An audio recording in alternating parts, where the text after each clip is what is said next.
ایک شخص تھا مدینے میں، اس کو روزانہ حضور کی زیارت ہوتی تھی. ایسے لوگ ہیں. حضرت ابو العباس المرسی فرماتے ہیں، آپ فرماتے ہیں کہ اگر آنکھ جھپکنے کی مدت بھی حضور میری نظروں سے اوجھل رہیں، ما عادت لی مسلمہ، میں اس گھڑی اپنے آپ کو مسلمان ہی نہیں مانتا. ہر وقت حضور میری نگاہوں میں ہوتے ہیں. اللہ اکبر. ایسے ایسے لوگ بھی گزرے.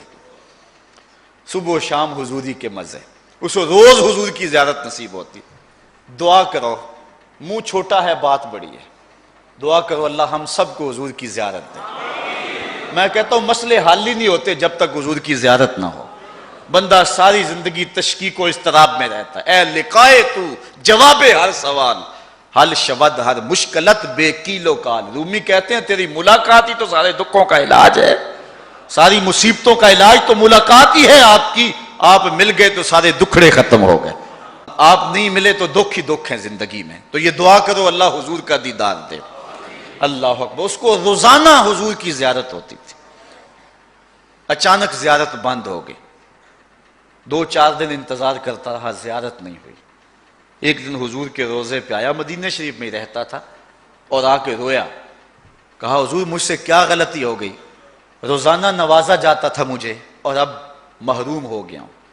میرے حضور قبلہ عالم فرماتے ہیں آ ماہی ہن دے نظارہ تے خواب اندر ایک واری، او بھی جے اکھیاں جڑ جاون لے کے تو نیند ادھاری. یاراں نال بہاراں دس دیاں یاراں باج اجاڑاں، سال پچھوں اج بلبل ہسدی کھڑیاں جد گلزاراں. خلقت چاواں دے وچ سوندی میں وچ گریا زاری، لینے لیکھ یعقوب تو اپنے نہ کر گلا گزاری. تو دیدار حضور کا یہ ایک مومن کی معراج ہے. جاگ دی اکھی نہیں ماہی ڈٹھا، پیڑی اکھیوں سو جاؤ. کاش کہ حضور کا دیدار نصیب ہو جائے. اللہ اکبر. تو کہا حضور مجھ سے کیا غلطی ہو گئی کہ اب آپ کا دیدار مجھے نہیں ہو رہا. تو جب واپس آیا رات کو سویا تو حضور کا دیدار ہوا. آقا کریم نے فرمایا تو نے ایک کتاب خریدی ہے جو تیری لائبریری میں ہے، اس میں میرے دوست یوسف بن اسماعیل نبہانی کی غیبتیں لکھی ہوئی ہیں، اور جس گھر میں میرے دوست کی غیبتیں ہیں میں اس گھر میں آیا نہیں چاہتا. تو جو اللہ کے ولی سے دشمنی رکھے، اللہ کا بھی اعلان جنگ ہے، رسول اللہ کا بھی اعلان جنگ ہے. ولیوں سے کبھی دشمنی نہ رکھو، ولیوں سے محبت پیدا کرو، ولیوں سے اپنی الفت کے رشتے کو مضبوط کرو. اور حضرت امام ذہبی نے اس کو کبیرہ گناہوں سے گنوایا ہے. یہ کبیرہ گناہ ہے کہ اللہ کے ولی کے ساتھ دشمنی رکھی جائے. اللہ کے ولی سے دوستی کرو، دوستی کام آئے گی. الاخلاء یومئذ بعضهم لبعض عدو الا المتقین. اللہ تعالیٰ قرآن میں فرماتا ہے کہ غیر دوست قیامت کے دن ایک دوسرے کے دشمن بن جائیں گے، لیکن جن کی دوستی اللہ کے لیے ہوئی وہ دوستی قیامت کے دن بھی قائم ہوگی. اور حدیث میں آتا ہے ایک بندہ جہنم کو جا رہا ہوگا، اچانک ایک شخص کو دیکھے گا جو جنت میں جا رہا ہے، رک جائے گا. کہا حضرت آپ نے مجھے پہچانا؟ کہا نہیں. کہا آپ کو شاید یاد نہیں، ایک مرتبہ میں نے آپ کو وضو کے لیے پانی دیا تھا، میں نے لوٹے سے آپ کو وضو کروایا تھا. وہ اللہ کا بندہ رک جائے گا، عرض کرے گا مالک میری وفا کا تقاضا یہ ہے کہ اتنی دیر تک جنت میں نہ جاؤں جب تک اپنے ساتھی کو نہ لے جاؤں. اللہ اس کی سفارش مان کر کے اس گناہگار کو جنت عطا فرمائے. اٹھ فریدا ستیا تے میلا ویکھن جا، وت کوئی بخشیا مل جاوے تے تم ہی بخشیا جاوے. تو اہل اللہ کے ساتھ دوستی کے تعلق کو مضبوط کرو، اہل اللہ کی صحبت کو غنیمت جانو، اور ان کے مزاروں پر ان کی چوکھٹوں پر حاضری دیا کرو. وہ نور ملتے ہیں، وہ اجالے ملتے ہیں. حضرت داتا گنج بخش علی حجویری رحمۃ اللہ تعالی علیہ کی قبر انور کے پاس قریب جن لوگوں نے بم دھماکے کیے ہیں وہ کیا سمجھتے ہیں کہ ہم جنت کا ٹکٹ لے رہے ہیں؟ میں کہتا ہوں جنت کا ٹکٹ تو انہیں ملا جو داتا کی چوکھٹ پہ شہید ہوئے ہیں. اور یہ میں جذبات میں نہیں کہہ رہا، میرے پاس حدیث کی دلیل موجود ہے. آپ نے حدیث سنی ہے جس نے 99 قتل کیے تھے، پھر ایک شخص کے پاس گیا کہ میں توبہ کرنا چاہتا ہوں. اس نے کہا تیری توبہ کوئی نہیں ہے، اس کو بھی قتل کر دیا. 100 ہو گئے. اب دل میں آرزو جاگی، امنگ پیدا ہوئی، پھر خواہش پیدا ہوئی. کسی عالم سے پوچھا کہاں فلاں بستی میں اللہ والے رہتے ہیں، حدیث صحیح ہے، صحاح ستہ میں ہے، روایت حضور نے کی ہے، آقا کریم نے سنائی یہ بات صحابہ کو، بنی اسرائیل کی روایت ہے۔ تو کیا ہوا کہ وہ چل پڑا اللہ والوں کی بستی کی طرف، ابھی منزل پہ نہیں پہنچا تھا، راستے میں تھا، راستہ آدھا بھی طے نہیں ہوا تھا، تھوڑا طے ہوا تھا، زیادہ باقی تھا کہ موت آ گئی۔ اب جنت والوں کا تقاضا تھا توبہ کرنے جا رہا ہے، جہنم والے فرشتے کہتے تھے 100 آدمیوں کا قاتل ہے، ابھی توبہ کی تو نہیں۔ اللہ تعالیٰ نے تیسرے فرشتے کو بھیجا، جا کے ان میں فیصلہ کر۔ کیا فیصلہ ہے؟ زمین ماپ لیں، اگر آگے سے زیادہ ہے تو جہنم والے لے جائیں، اگر پیچھے زیادہ ہے، آگے تھوڑی رہ گئی ہے، ولیوں کی بستی کے نیڑے ہو گیا تو جنت والے لے جائیں۔ زمین آگے زیادہ تھی لیکن اللہ نے حکم دیا آگے والی زمین تو سمٹ جا، پیچھے والی زمین تو پھیل جا۔ جب زمین ماپی گئی تو آگے جگہ تھوڑی تھی، پیچھے زیادہ تھی، جنت والے اس کو نوری لباس میں حریر و دیباج میں لپیٹ کر کے اس کی روح کو جنت میں لے گئے۔ بنی اسرائیل کا 100 اشخاص کا قاتل ولیوں کی چوکھٹ پہ جا رہا ہے، ابھی پہنچا نہیں، راستے میں موت آ گئی تو جنت والے لے گئے، اور جو داتا کی چوکھٹ پہ پہنچ کر جان مارتے ہیں پھر ان کو جنت والے کیوں نہیں لے گئے ہوں گے؟ ان کو جنت والے کیوں نہیں لے گئے ہوں گے؟ سعادت مند ہیں وہ لوگ جن کو وہاں موت آئی، ولی کے قدموں میں موت آئی۔ گر وقت اجل سر تیری چوکھٹ پہ دھرا ہو، جتنی ہو قضا ایک ہی سجدے میں ادا ہو۔ اللہ تعالیٰ نے ان آستانوں اور ان پاک باز بندوں کی برکت سے برے صغیر پاک و ہند کے اندر اسلام دیا ہے۔ یہ خام خواہ کی ایک لڑائی ہے۔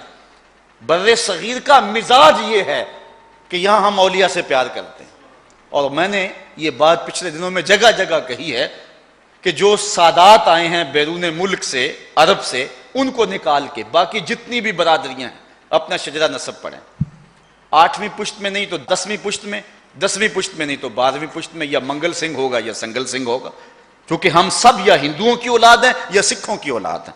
یہ بزرگ آئے تھے جنہوں نے آ کے دین دیا، اور ایک ایک بزرگ نے 90 لاکھ کافروں کو کلمہ توحید پڑھایا۔ حد کر دی ان بزرگوں نے۔ اقبال بھی کھڑا ہے حضور کی چوکھٹ پہ، حضرت داتا صاحب کی چوکھٹ پہ، اور کیا کہہ رہا ہے؟ سید حجویر مخدوم امم مرکد او پیر سنجر راہ حرم، اور آگے کیا کہتا ہے؟ خاک پنجاب از دم او زندہ گشت، کہتا ہے پنجاب کی دھرتی کو جو زندگی ملی ہے ایمان کی تو وہ اس جو ہے وہ باوفا درویش کے قدموں کے صدقے سے ملی۔ ان لوگوں نے ایمان کی حرارت بانٹی، انہوں نے اجالے بانٹے، زناریں توڑ کر کے۔ ہم سے تو کوئی مسلمان نہیں ہو رہا، مسلمانوں کو کافر بنا رہے ہیں، لیکن ان لوگوں نے زناریں توڑی اور زنجیریں توڑی اور ایمان کی بہاریں عطا کی۔ 1000 سال ہو گیا امن کی ان آماج گاہوں کو اجاڑنے کی کوشش کی گئی۔ میں نے کہا یہ ایسی بارگاہیں ہیں، ایسی جگہیں ہیں جہاں روح کو بھی فیض ملتا ہے، جسم کو بھی نور ملتا ہے۔ کتنے بھوکے ہیں جو داتا کی چوکھٹ پہ روز لنگر کھاتے ہیں۔ میں پچھلے سال معراج النبی کے مہینے میں کراچی کچھ بیانات کے سلسلے میں گیا تو وہاں کلفٹن میں ایک سیٹھ صاحب کے گھر میرا قیام تھا، تو میں کھانے پر ان کو پوچھا کہ آپ اپنے کراچی کی کوئی بات ہی سنائیں، تو انہوں نے کراچی شہر کی خصوصیات اور باتیں سنانا شروع کر دیں، اور پھر جب بھی ہم اکٹھے ہوتے چائے کے لیے کھانے کے لیے بیٹھتے تو وہ کراچی کا تذکرہ چھیڑ دیتے، اور کہتے ہیں میں لاہور میں گیا تھا، میرا تو دل نہیں لگا اس شہر میں۔ ہر بندے کو اپنے علاقے سے مانوسیت تو ہوتی ہے، تو پھر میں بھی کوئی نہ کوئی لاہور کی بات سنا دیتا، وہ کراچی کی سناتے میں لاہور کی سنا دیتا۔ ایک دن ہم کھانا کھانے کسی ہوٹل میں جا رہے تھے، راستے میں ایک چھپر نما ہوٹل تھا جہاں لوگوں کا ہجوم تھا۔ مجھے کہنے لگے کراچی اتنا غریب پرور شہر ہے، اگر کسی کے پاس 5 روپے ہونا تو وہ کھانا کھا سکتا ہے، اتنا غریب پرور اور سستا شہر ہے۔ تو میں نے کہا لاہور اتنا غریب پرور شہر ہے، کسی کے پاس 5 روپے نہ بھی ہوں داتا کی چوکھٹ پہ آ جائے فری کھا لے۔ یہاں جو ہے لنگر لگا ہوا ہے داتا کی چوکھٹ پہ۔ تو وہ سیٹھ صاحب ہنسنے لگے، کہنے لگے نہیں داتا کی چوکھٹ کا مقابلہ تو نہیں ہے نا۔ تو میں نے کہا تم کراچی کی بات کی، میں نے لاہور کی بات سنا دی، اب آگے بڑھو نا کدھر چلتے ہو۔ تو یہ محبت میں باتیں ان سے ہوتی رہتی۔ تو یہاں لنگر لگا ہوا ہے، دن کو بھی لگا ہے، شام کو بھی لگا ہوا ہے۔ اللہ اکبر۔ اچھا دہشت گردوں نے یہ چاہا تھا کہ ہم اس عمل سے داتا کے دربار کی رونق کو کم کر لیں گے، لیکن ممکن نہیں ہوا۔ مون مارکیٹ میں حادثہ ہوا، پورا مہینہ وہاں گاہک نہیں گئے۔ جس دکان میں بم پھٹتا ہے ادھر گاہک نہیں جاتا، ڈر لگتا ہے، خوف لگتا ہے، لیکن یہ تاریخ کا ریکارڈ ہے۔ ساری رات لوگ لاشیں اٹھاتے رہے، اور فجر کی جب اذان ہوئی تو پوری مسجد نمازیوں سے بھری ہوئی تھی۔ یہ ہے داتا کا بانک پن، یہ ہے ولیوں کی زندگی۔ فقیر نام تنا دا باہو، قبر جنا دی جیوے ہو۔ آپ بھی چلے جائیں، دن کو چلے جائیں، رات کو چلے جائیں، کڑکتی دوپہر پہ چلے جائیں، برستی بارش میں چلے جائیں، کرفیو لگا ہو یا ماشاء اللہ کا ماحول ہو، دفعہ 144 ہو یا عید کا دن ہو، چھٹی کا دن ہو یا ورکنگ ڈے ہو، ماحول میں سیاسی گرمی ہو یا کہ مندے کے دن ہو، جب بھی جائیں، جس وقت بھی جائیں، داتا کی چوکھٹ پہ ہجوم عاشقاں دیکھیں گے۔ یہ ہے بانک پن میرے داتا کی چوکھٹ کا، یہ ہے عروج میرے داتا کی چوکھٹ۔ فقیر نام تنا دا باہو، قبر جنا دی جیوے ہو۔ آپ کو موقع ملا ہوگا جہانگیر کے مقبرے پہ بھی جانے کا، وہاں دن کو بھی حسرتیں برستی ہیں، رات کو تو برستی ہیں۔ وہاں قرآن پڑھنے والے لوگ نہیں ملیں گے، تاش کھیلنے والی ٹولیاں بیٹھی ہوں گی۔ وہاں تازہ پھول نہیں ہیں، جانوروں کی بینٹیں ہیں۔ بالکل ملکہ نور جہاں کا مقبرہ ساتھ ہے، جب بادشاہ تخت پہ بیٹھتا وہ پیچھے بیٹھتی، بادشاہ کا کوئی فیصلہ اسے ناپسند ہوتا پیچھے سے کمر ٹھونکتی، بادشاہ فیصلہ تبدیل کر لیتا۔ جس کے اشارہ ابرو پہ ہندوستان کی تقدیر کے فیصلے لکھے ہوئے تھے، آج اس کی قبر پہ بھی حسرتیں اور اندھیرا ہے۔ ان کی بیٹی ہے زیب النساء، جس نے اپنے باپ سے چوری دیوان لکھا تھا، دیوان مخفی، اس کا اپنا شعر اس کی لوح مزار پہ لکھا ہے۔ بر مزار ماں غریباں، نہ چراغے نہ گلے، نہ پرے پروانہ سوزت، نہ صدائے بلبلے۔ ہم غریبوں کی قبر پہ نہ کوئی چراغ جلانے آئے گا، نہ کوئی پھول ڈالنے آئے گا، نہ کسی بلبل نے گیت گانے ہیں اور نہ کسی پروانے نے پر جلانے ہیں۔ یہ راوی کے اس پار کی کہانی ہے، اور اگر راوی کا کنارہ پار کر جائیں، یہاں تو لکھا ہے بر مزار ماں غریباں، اور وہاں لکھا ہے گنج بخش فیض عالم، مظہر نور خدا، ناکساں را پیر کامل، کاملاں را، والذین یؤذون المؤمنین والمؤمنات بغیر مکتسبوا فقد احتملوا بہتانا واثما مبینا۔ کہا جو مومن مردوں اور مومن عورتوں کو اذیت دیتے ہیں، اللہ اکبر، اور اللہ تعالیٰ ان کے لیے سخت مذمت فرمائی۔ اور حضور کا یہ فرمان پھر سنیے، من عاد لی ولیا فقد آذنتہ بالحرب، جو ولی کے ساتھ دشمنی رکھتا ہے میرا اس کے ساتھ اعلان جنگ ہے۔ اللہ ہمیں ولیوں کا نوکر رکھے۔ صاحبو یہ سعادت مندی ہے۔ ملا رومی نے بڑی خوبصورت بات کہی۔ علامہ رومی کا ہمارے سے تعلق ہے نا، اقبال کے مرشد ہیں، اور اقبال نے یوں ہی مرشد نہیں مان لیا، اقبال نے بڑی محنت سے مرشد پکڑا ہے۔ کبھی وہ کہتا میں جو ہے وہ رازی کو مرشد بناؤں، کبھی کہتا تھا رومی کو بناؤں۔ عالم تھا نا، پڑھا لکھا تھا، فلسفی تھا، کبھی سوچتا استدلال کا شہنشاہ تو رازی ہے۔ اسی کشمکش میں گزری میری زندگی کی راتیں، کبھی سوز و ساز رومی، کبھی پیچ و تاب رازی۔